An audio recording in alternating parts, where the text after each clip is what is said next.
मातरम देवी मीश्वर मीश्वर Priam प्रणतस्मि सदा दुर्गां संसार रावण तारिणी नमो दुर्गा देवी।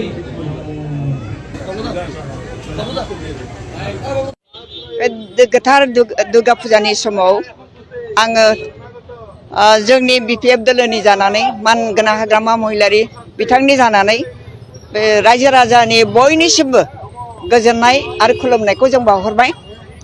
जोंनि ओनसोलफ्राव बिभिन्न जाथिफोरनि गेजेराव जोंहा जाहाथे खौसेथिया थाबाय थायो, फैगौ खैफोद आफोदफोरखौ जाहाथे दुर्गा बिमाया बेखौ बिनाश खालामो, बेनि थाखाय आङो दुर्गा देवीनि खाथियाव आङो माने खुलुमबाय, आङो प्रार्थना जानायबाय जोंनि गेजेराव खौसेथिया फैथों, जों जाहाथे जयै जोंनि सुबुं माहारिखौ जोङो रंजा बाजायै जोङो दैदेननो हायो, ओमफ्राय जौगाथायनि थाखाय जों खामानि मावनो बोलो मोनो। बिनि थाखाय आङो दुर्गा देवीनाव आरज गाबबाय।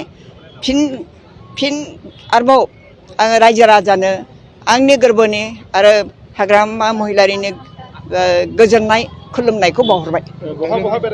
जोङो बे जेसेबां क'क्राझाराव मन्दप दं बाव बेरायजोबगोन।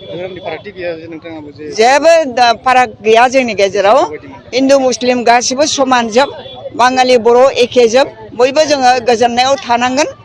बयबो खौसेथियै माने बिटिसि ओनसोल जोंनि ओनसोलखौ जाहाथे